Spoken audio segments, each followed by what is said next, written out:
Today is March 22nd in the year 2007. I'm Karen Herman with the Archive of American Television, and it is my great pleasure today to be interviewing Charles Lisanby here at his home in Los Angeles, California. Okay, so we're going to start right at the beginning, and our first question is, what was your name at birth?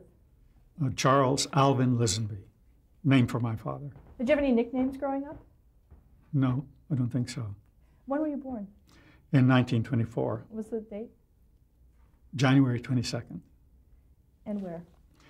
In a small town named Princeton, Kentucky. Actually, on a farm outside a small town in Kentucky. What was your father's name? The same, Charles Alvin Lisanby. What did he do? What do I do? What did he do? He was a district attorney. We lived on a farm, but we weren't farmers. As a hobby, he raised show horses, Tennessee walking horses. And as a child, my brother and I always went to horse shows and rode ponies. We always had ponies. It was a beautiful farm we lived on. Our front yard was more than 10 acres of bluegrass. And down behind, there were 3 ponds that we skated on in the winter and fished in the summer, and a cave. And Indians had been everywhere, and I was always finding Indian arrowheads after they would plow. And it was a very nice way to grow up. And your mother, her name? Rebecca Lisanby. Rebecca Hollingsworth Lisanby. Her father had fought in the Civil War and married my grandmother when he was 60. So he died when my mother was about 14. And my mother and grandmother continued living on the farm, and when my father married my mother, he moved to the farm, and that's where I was born, actually on the farm and not in a hospital. Did your mother work? No, she was an artist. She was always drawing and painting things, and I think that's probably why I started doing the same thing when I was very young.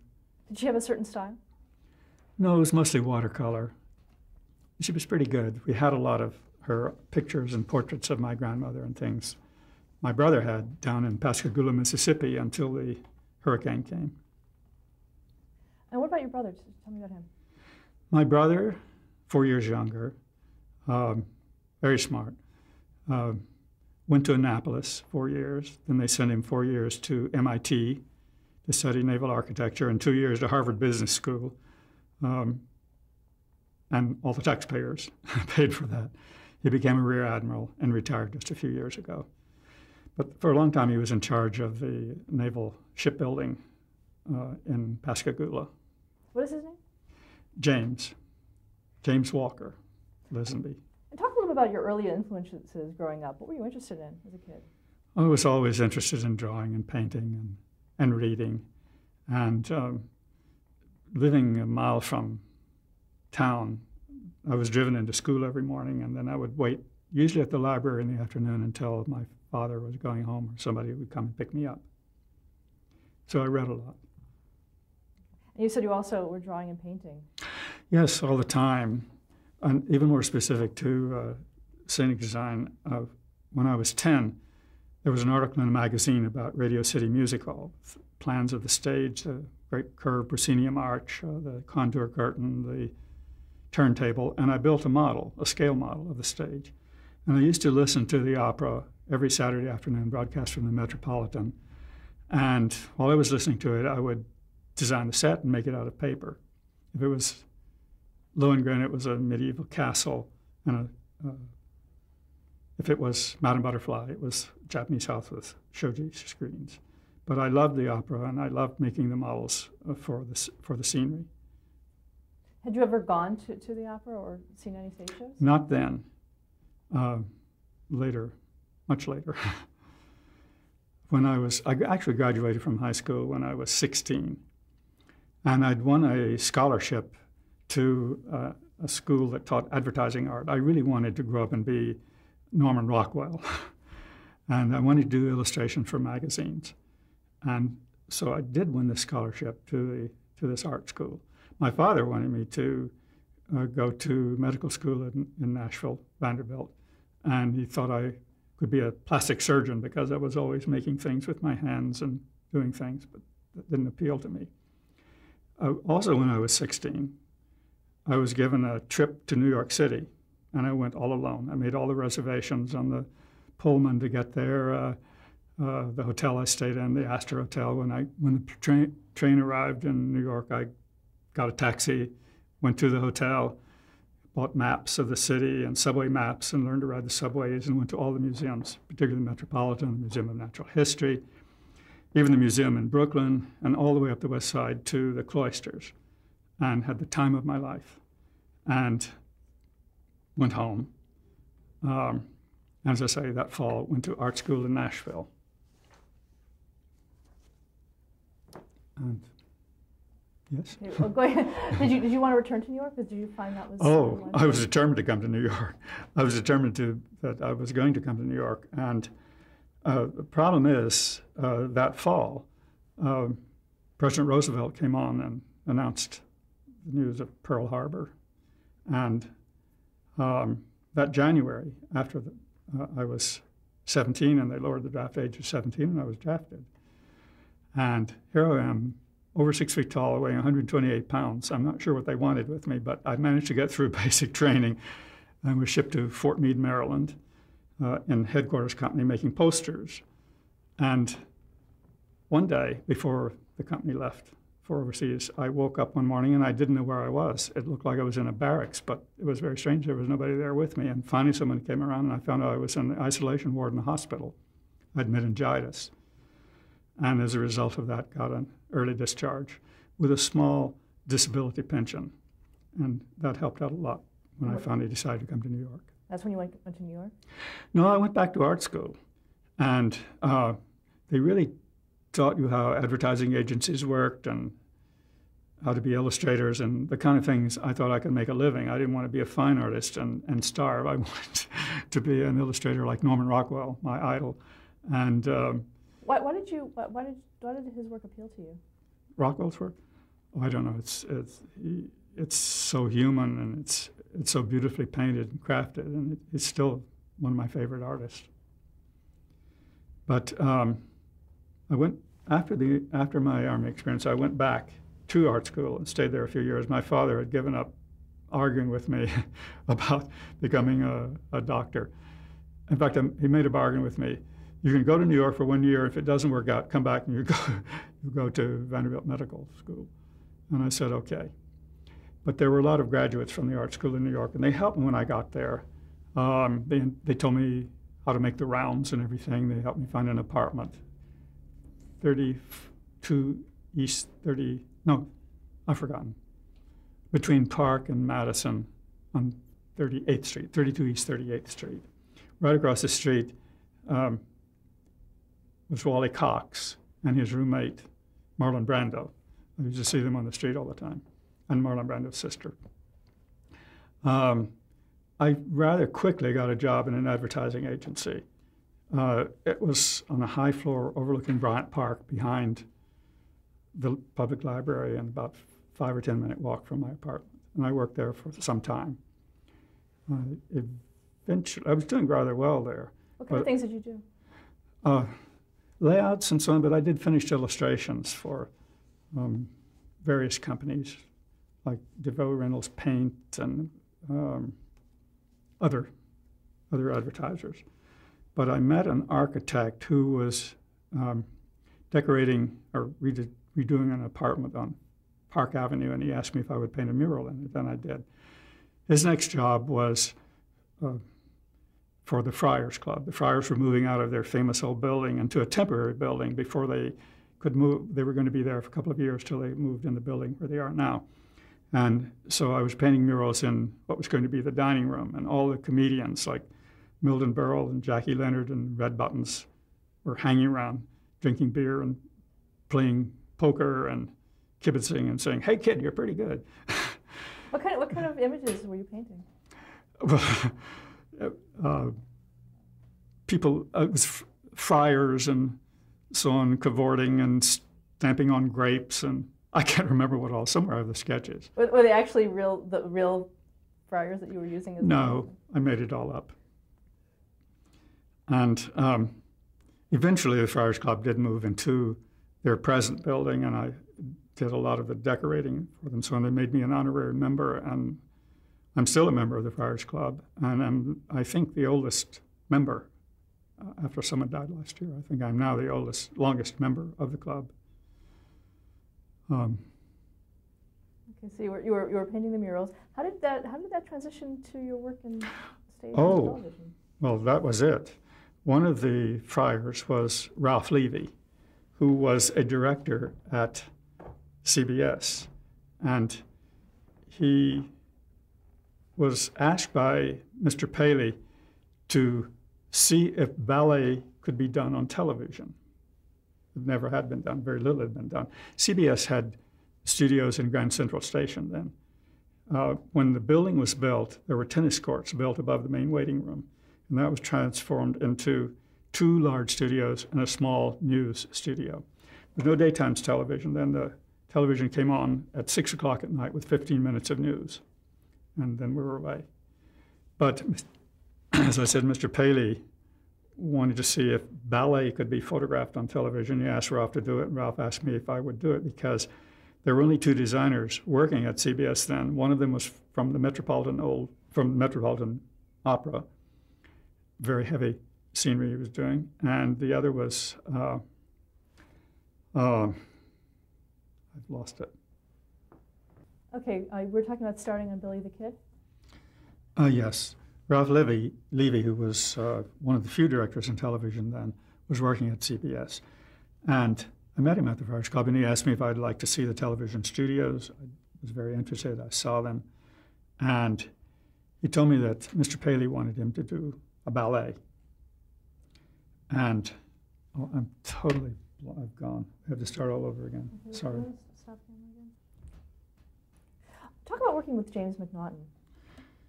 Well, there were 2 art directors at CBS then. One was Jane McNaughton, and another was a designer from the Metropolitan Opera. CBS had brought Mr. McNaughton, Jim, to New York to start their design department. He was quite well known in Hollywood and had designed a number of movies with Judy Garland, like I think Meet Me in St. Louis and some others.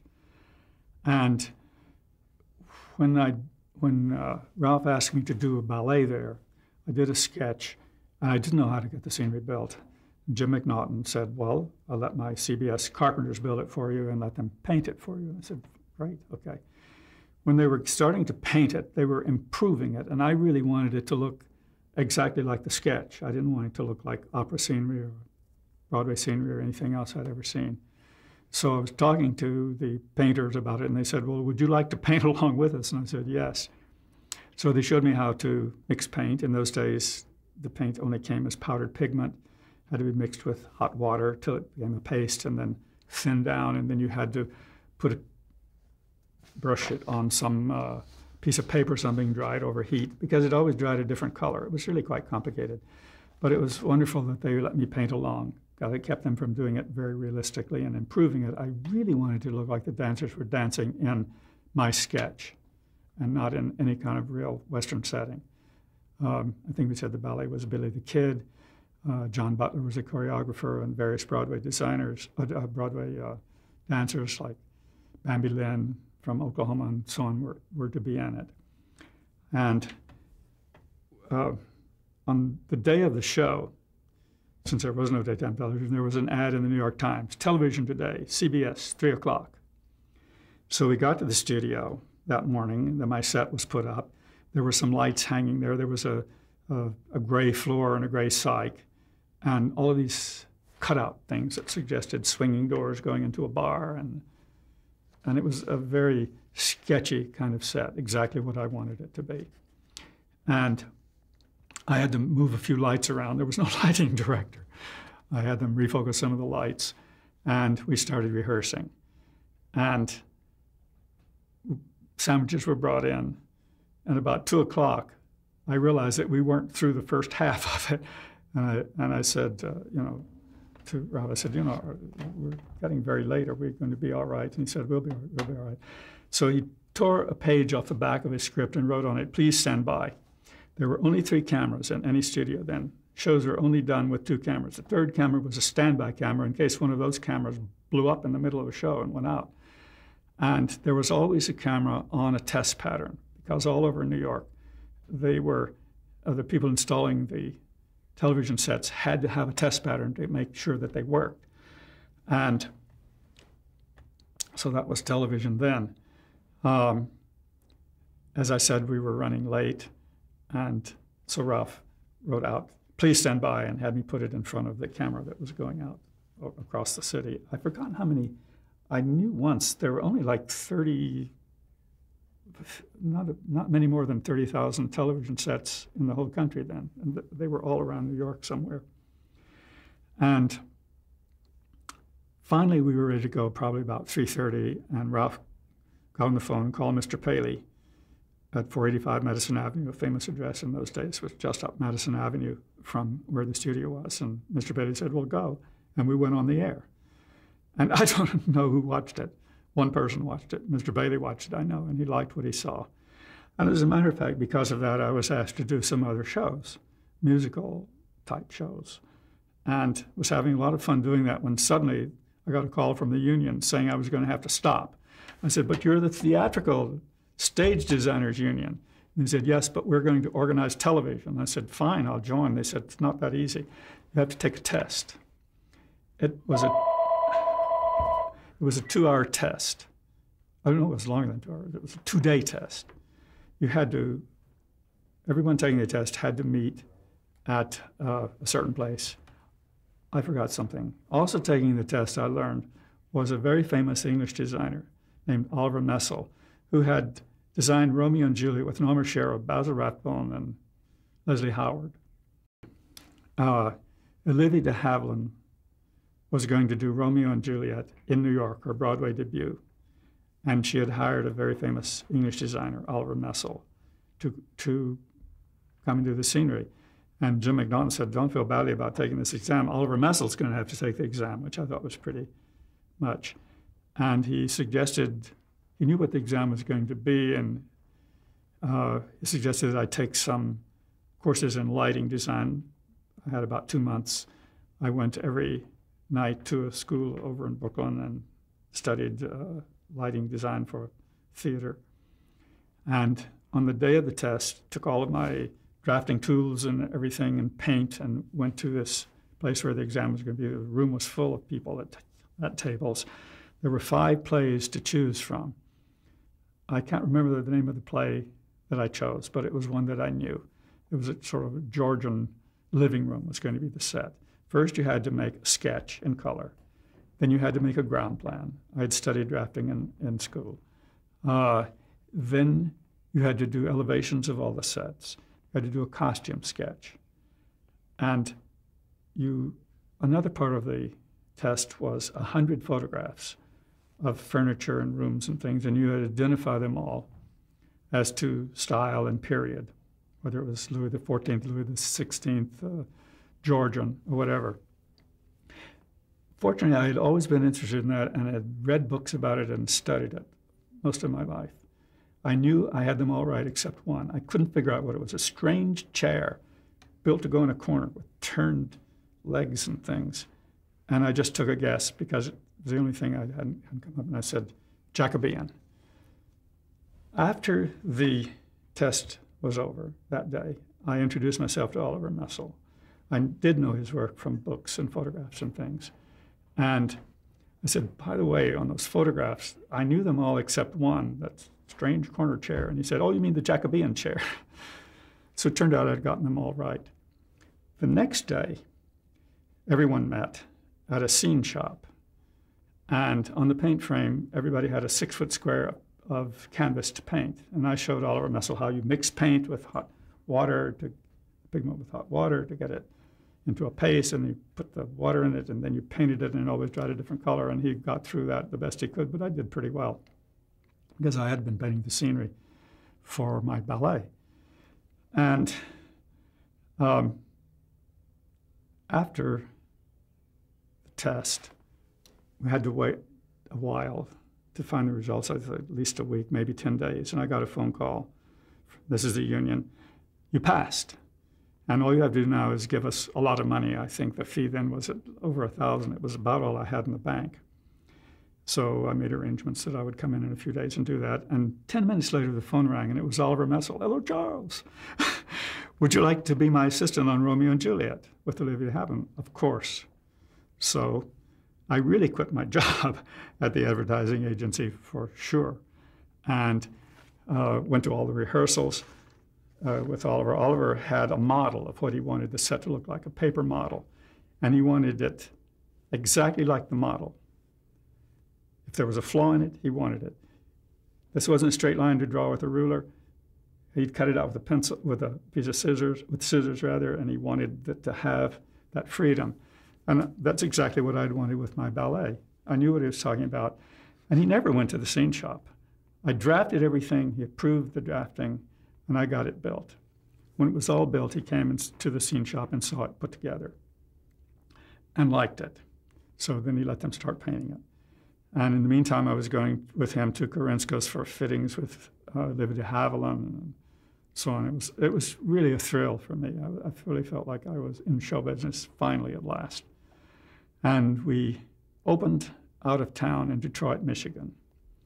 And after the opening, we went to a nearby bar for a party.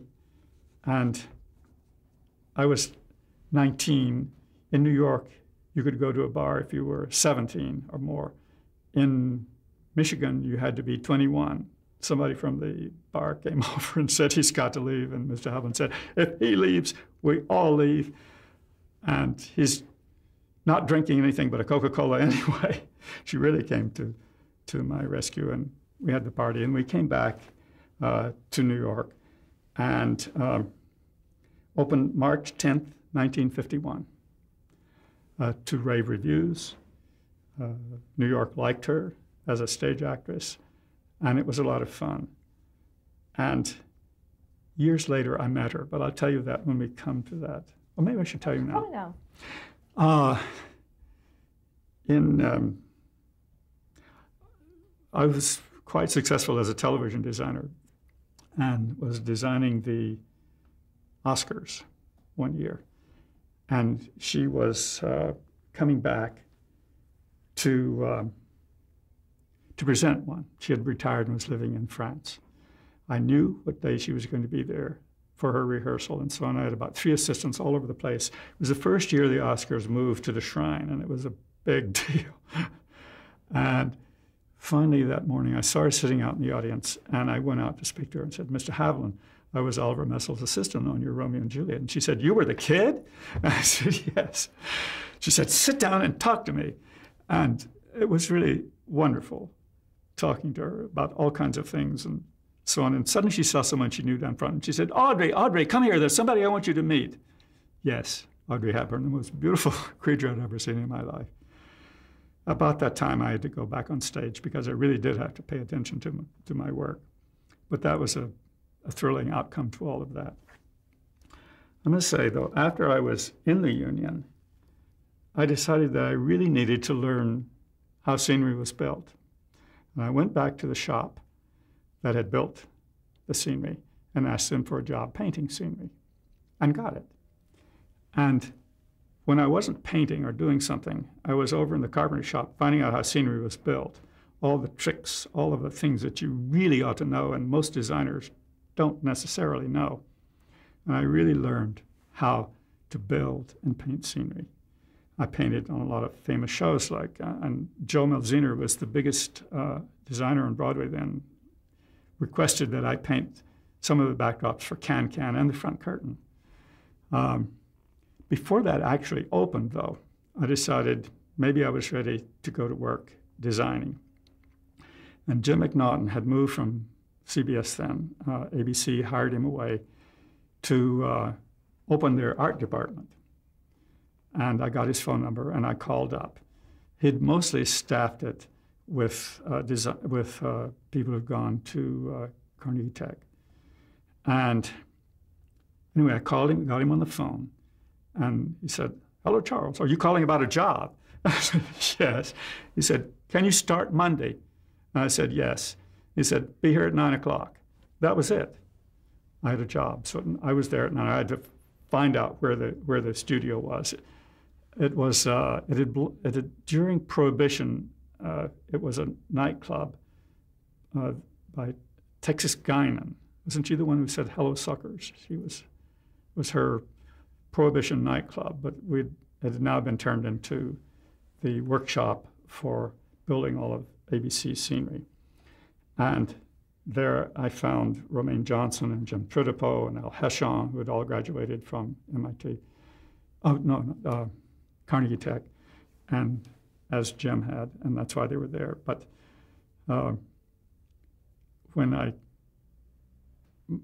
my first thing I designed there was a news set. And then I was working along with another designer on doing the Paul Whiteman Show, which was a big musical show. Actually, before we get into what you were designing, I want to go back a little bit and Okay. ask you, when was the first time you ever saw television? Do you remember? Well, that's an historic moment. It was when I was really a child. As I said, my father would take us to horse shows. He owned Tennessee walking horses, and my brother and I rode in horse shows and things, and we went to the State Fair in Louisville, Kentucky. I don't remember the exact year. It was quite early, but while my father was taking care of horses, I was wandering around, and there on the midway, so to speak, I found a man demonstrating television, which I'd heard about. It turned out his name was Farnsworth. I think he invented it, maybe along with some other people, but so I was actually on television. I stood in front of the camera and could see a monitor right under it in black and white. And I realized that isn't a mirror because it's backwards. That's actually a picture of me. That's the first time I ever saw television. What about Farnsworth himself? Did you interact with him? I talked to him, but I'm telling you, I wasn't 10 years old then. I don't know how old I was. And I don't remember. But I do remember talking to him. I remember as being a very pleasant man who showed me what was going on. But it was like magic to see a picture. It looked almost like you were looking at a mirror, but it was backwards. If I raised this hand, it was over there. It wasn't a mirror. Could it you was see in the black lines on the screen? Oh, yes. It wasn't all that good. But it worked. And then by the time I got to New York, there was television in New York, but it was still a very experimental thing. It needed a lot of improving. Let's stop there to change the tape. Okay.